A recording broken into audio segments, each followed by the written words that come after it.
من اليوم وساير انسى ان ايفونك يضيع مش ينسرق. في البعض يحب يخلي تليفونه صامت 24 ساعة، واذا ضاع وهو في البيت مثلا او الميلس يتصل له ما يحصله لان التليفون صامت ما يرن، فيقعد يدور بين الغنفات تحت الطاولة مش عارف وين لين بعد ساعتين يحصله.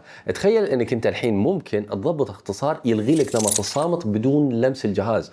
يعني هو صامت، تطرش له مسج يتحول عام، تتصل له يرن تحصله. فالاختصار هذا وايد مهم انك تضبطه على ايفونك والحين من خلال تطبيق الاختصارات. افتح عندك تطبيق الاختصارات، بعدها اضغط على التحكم التلقائي، بعدها تحكم تلقائي جديد، بعدها رسالة او مسج. الحين المرسل خلى اي مرسل، الرسالة تحتوي على، اضغط على اختيار واكتب رسالة ما حد يرسلها لك، كمثال A711، بعدها تم، وخلي الاختصار تشغيل مباشرة واضغط على التالي. الحين اضغط على انشاء اختصار جديد، وفي البحث اكتب نمط الصامت واختار تعيين نمط الصامت. الحين التشغيل خلها ايقاف واضغط على صح. الاختصار صار جاهز، ممكن نجربه. الحين الجهاز على وضعية الصامت، بمجرد ما يوصل المسج مباشرة يتحول عام.